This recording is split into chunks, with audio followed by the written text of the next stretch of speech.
महाकाल में पहुंचाया जा रहा है आपको? कभी आप सोच रहे हो?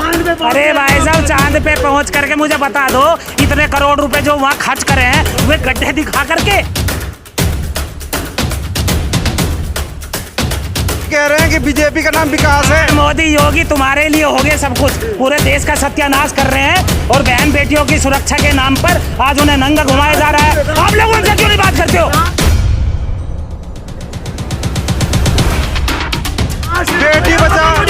बेटी बचाओ बेटी पढ़ाओ का चौथे स्तंभ की वैल्यू नहीं समझते आप। जब तक इनका खून नहीं निकलेगा ना, तब तक ये नहीं आग निकलेगी इनकी, तब तक नहीं जागेंगे। नहीं तो वो कांड होगा जब वहाँ जाओ महाराष्ट्र में हुआ था।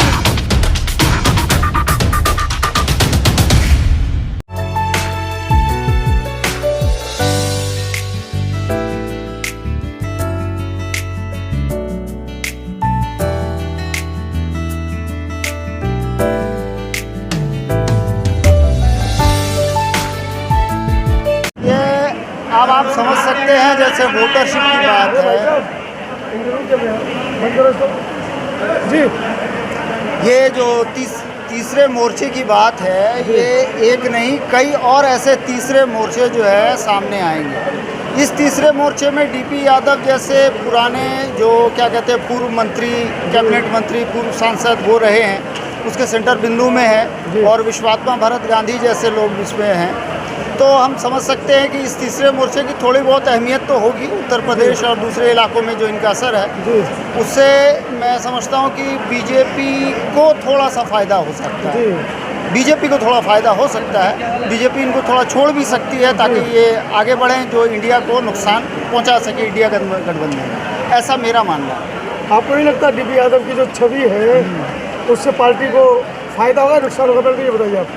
ऐसा कुछ नहीं, यहाँ तो दबंगई जो करता है वही जो है सामने आता है, वही सफल है। और यहाँ जिस तरह से आज बातें भी हुई हैं, उससे ये स्पष्ट होता है जो एससी समाज है जी, उसको यहाँ पर कहा गया, जैसे विश्वात्मा भरत गांधी में जैसे कहा कि ये ओबीसी का समाज जो है मैक्सिमम लोधी है या दीगर से, वो उनके साथ है। खुलकर बोले, हाँ खुलकर बोले, वो उनके साथ हैं। जबकि ऐसा नहीं, आम आदमी उनके साथ बिल्कुल भी नहीं है जी, है ना। ओबीसी के सिर्फ मंत्री बना देने से नहीं होता ना, उसको मंत्री बना के उसको जिस तरह से बीजेपी इस्तेमाल कर रही है, ओबीसी की जनगणना नहीं करा रही है जो करानी चाहिए थी। और ये असल में क्या है, ओबीसी समाज जो है ना हमारा, जो है वो एक बैल है। जैसे पंडित तुलसीदास दुबे जी ने कहा है, या तुलसीदास गोस्वामी जी ने अपनी मशहूर चौपाई में ये कहा है ना, ढोल गंवार शूद्र पशुनारी सकल ताड़ना के अधिकारी। तो ये जो शूद्र हैं, असल में शूद्र यही हैं, और शूद्रों को जो होती है शूद्र का घर से कहें हम शूद्र हैं। हाँ जी, अभी वो कह रहे हैं ना शूद्र हैं, पहले वो छत्री कहा करते थे। जो आज कह रहे हैं कि हम जो है शूद्र हैं, पहले वो कहते थे कि हम जो है छत्री हैं। कौन से छत्री हैं ये पता नहीं, बड़े छत्री की छोटे छत्री जी। तो कहीं ना कहीं अभी भटकाव है, अलगाव है। नहीं, बिल्कुल अलगाव है, क्योंकि ये जो समाज है, ओबीसी का जो समाज है, ये हमेशा से ब्राह्मण इनके सर पर बैठकर जो है तांडव करता रहा है, और ये ब्राह्मणवाद इनके दिमाग में जितना घुसा हुआ है, यही वजह है कि ये जो मजलूम क्लास है या एससी एसटी जो तार्किक क्लास है हमारा, उस पर ये हमेशा से अत्याचार करते हुए आए हैं। पॉलिटिकली हो, सोशली हो, या किसी भी किस्म में देख लें, ये लोग अत्याचार करेंगे। और इनका जो इलीट क्लास है, यानी जो मेन क्लास है, वो कभी भी जो है शोषित पीड़ित की बात नहीं करेगा। ये जैसे ही इनके पास अगर कुछ पावर आ जाए या पैसे आ जाए या धन आ जाए, तो उसका इस्तेमाल वो अक्सर ब्रह्मवाद को बढ़ावा देने में करता है, न कि आम आदमी के इसके लिए। आपको ऐसा नहीं लगता चुनाव आते ही दलितों की, पिछड़ों की, मजलूमों की बातें होने लगती हैं? हाँ, तो ये तो फंडा है, शुरू से ही ये फंडा है। मुझे यहाँ आने में खुशी इसी बात की हुई है, यहाँ एक अच्छी बात ये हुई कि वोटरशिप की बात हुई जी, वोटर पेंशन की बात हुई, जो 2 दिसंबर 2011 को गोयल कमेटी ने पेश की थी, जिसको 131 सांसदों ने जो है उसको ये किया था, अप्रूव किया था, और इसको लाकर 193A के अकॉर्डिंग उसको जो बहस करवानी थी वो जो है अभी तक नहीं हुई है। हम सारे सरकारों से यही डिमांड करते हैं कि अगर वो हो जाए, वोटरों को मिल जाए, जो मत करता है उसको अगर पैसे मिल जाएं, तो हम समझते हैं कि ये जो है एक तरक्की का बास होगा, जिसमें पूरे देश में इंडिया के नाम का शोर मचा है जी। और आज मंच से ब्राह्मण के जो वैचारिकी जो ब्राह्मण की जो वैचारिकी है या उसका जो नेतृत्व है उसको अस्वीकार कर दिया गया है खुलकर कि ब्राह्मण की किसी भी पार्टी में हम लोग नहीं जाएंगे। तो लेकिन अगर नहीं जाएंगे, ये उन्होंने कहा तो ज़रूर है, लेकिन बात तो वही ब्राह्मणवाद की हो रही थी, राम रावण और वो क्या नाम है उसका दसिर, ये वो दसिर क्या है, हाँ विचार तो उन्हीं का चलेगा। हिंदुस्तान पता नहीं ये हिंदुस्तान कहाँ है, मैं तो नहीं जानता। मैं तो इंडिया दैट इज़ भारत में रहता हूँ। हमारे मुसलमान भी कुछ लोग कहते हैं, कुछ मुसलमान भी हमारे बड़े बड़े नेता होकर कहते हैं, जैसे मंच में भी शोर मचाते हैं, इंडिया दैट इज़ भारत में रह के किसी हिंदुस्तान की बात करते हैं, पता नहीं ये हिंदुस्तान कहाँ है। तो ये एक जहालत है जो हर तरफ फैली हुई है। ब्राह्मणवाद का खात्मा ज़रूरी है। ब्राह्मण तो केवल 3.5% है।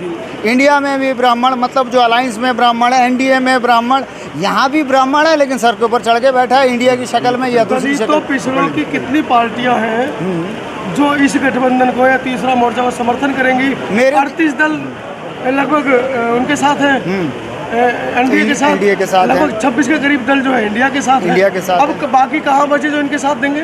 तो ये जो जिसका कोई अस्तित्व नहीं है, जो नए नए राष्ट्रीय अध्यक्ष बने हैं नई नई पार्टी के, यही लोग आएंगे इनके साथ। वोट तो है नहीं। वोट किसका होता है? ये तो वोट काटने के लिए, डैमेज करने के लिए बनते हैं। ये मकसद भी इसी का यही है कि डैमेज हो, मतलब और बीजेपी इसको जो है वो फ्लोरिश करेगी। बीजेपी के हाथ में ईवीएम है, वो बार बार कहते हैं कि ईवीएम हमारे पास है। हाँ, तो अभी तो डी अरविंद ने ये बात खुलकर कही ना। हाँ, डी अरविंद ने ये बात तो खुलकर कही ना, जब तक ईवीएम है आप मोदी जी को नहीं हरा सकते। तीसरा मोर्चा बने या पहला मोर्चा बने, और इंडिया में भी अभी बात चल रही है कि ईवीएम के अगेंस्ट में वो लोग आएंगे। आई होप कि वो आएँ। अगर इंडिया ईवीएम के अगेंस्ट में नहीं आया और मायावती जी को अपने अलायंस के अंदर शामिल नहीं किया उनकी शर्तों के साथ, तो मैं समझता हूँ इंडिया की हार भी तय है। वो जितनी भी कर ले, कुछ भी कर ले। कांग्रेस जो है वो अगर सांपनाथ है तो बीजेपी नागनाथ है। नागनाथ को तो हमने खुल के देख लिया।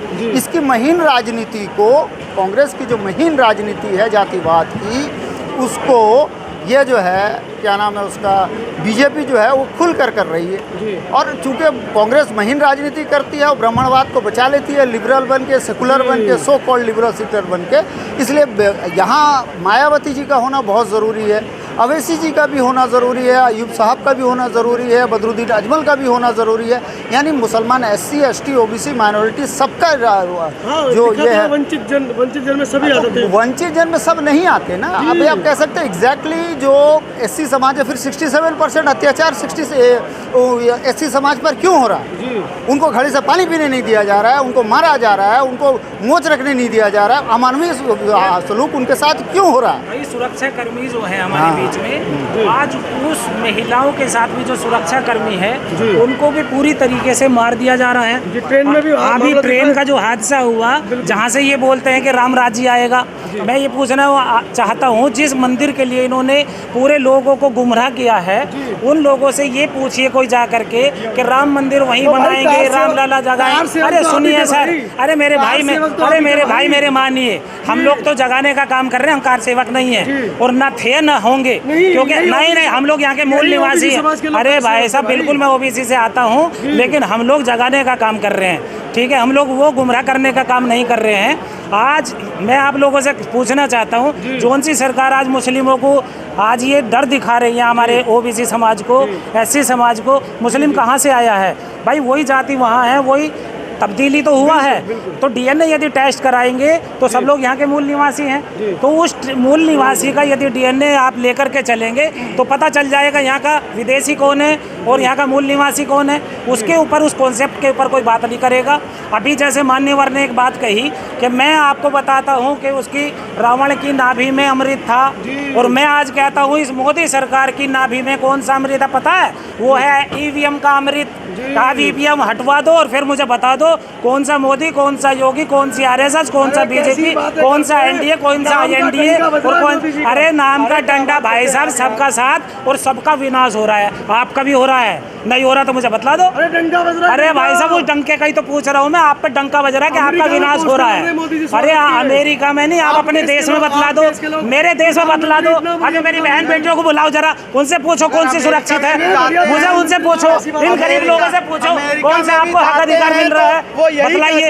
एक व्यक्ति 13 तरह का टैक्स दे रहा है, एक व्यक्ति 13 तरह का टैक्स दे रहा है। अरे 5 किलो आए अनाज में क्या कर लोगे, मुझे बतला दो। उसका कहाँ से रोटी बनाओगे? क्या गैस नहीं चाहिए, ईंधन नहीं चाहिए? अरे भाई साहब, ईंधन नहीं चाहिए, उसमें मसाला नहीं चाहिए, ये छू करके नहीं खाओगे, नमक नहीं खाओगे?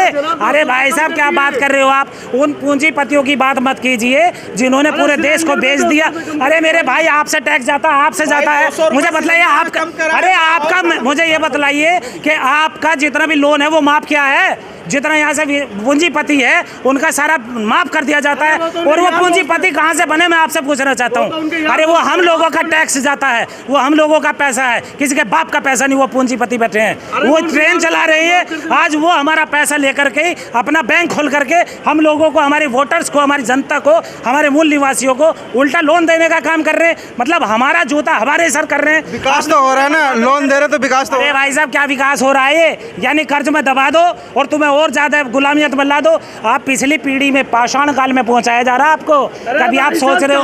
अरे भाई साहब, चांद पे पहुंच करके मुझे बता दो, इतने करोड़ रुपए जो वहाँ खर्च करे हैं, वे गड्ढे दिखा करके, वे गड्ढे दिखा करके। अरे गड्ढे तो हम यहीं से भी देख लें। अरे हमने 6ठी क्लास में पढ़ लिया पहले ही, 5वीं क्लास में पढ़ लिया। मोदी जी कह रहे,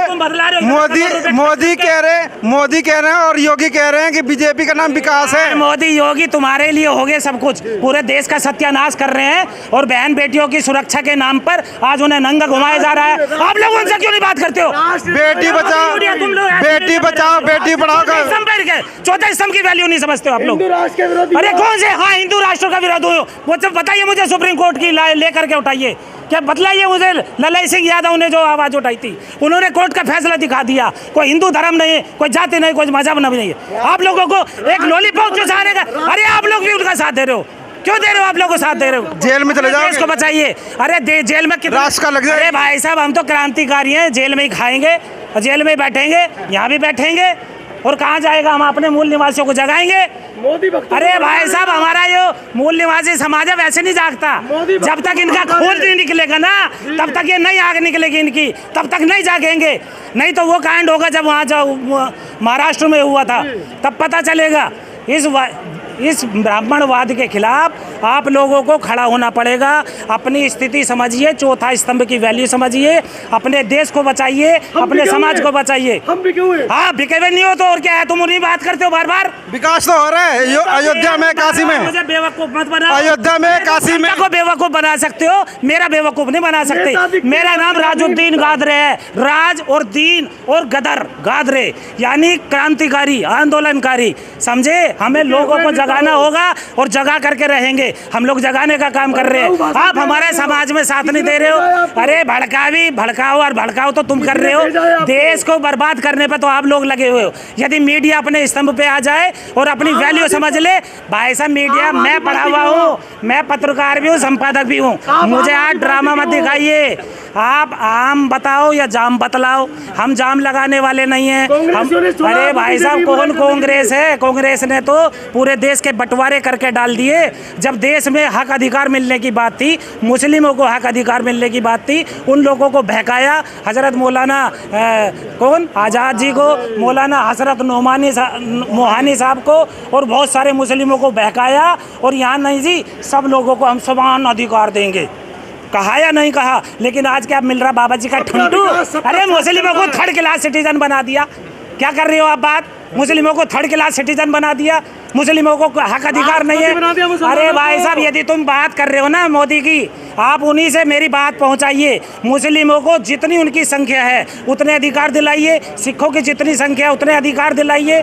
अरे कह रहे कि 40% मुस्लिम हमारे साथ में, ये बीजेपी के साथ में है। देश की जनता भूखी है, और ये आज़ादी नहीं है, ये आज़ादी नहीं है। मैं आप लोगों अमृतकाल चल रहा है, अमृतकाल साहब, ये ट्रांसफर ऑफ पावर हुई है, वही किससे ब्रिटिश से ब्राह्मणवाद पे गई है पावर, और ये पावर में सत्ता में बैठे हैं। आज जैसे एनडीए गठबंधन बनाया, लोगों का बुद्धू बना करके, ओबीसी समाज का प्रधानमंत्री बना करके, उन माननीय प्रधानमंत्री जी से मैं बात करना चाहता हूँ, पूछना चाहता हूँ कि ओबीसी समाज के लिए कितनी सीटें दी, कितने सुप्रीम कोर्ट में बैठाए, कितने हाई कोर्ट में बैठाए, कितने न्यायपालिका में बैठाए, बतलाइए मुझे। देश की जनता चाहती जब से 15 अरे कोई नहीं चाहती, वो ईवीएम से घोटाले से बनी हुई है, ईवीएम ने बैठाया हुआ है। ईवीएम हटाओ।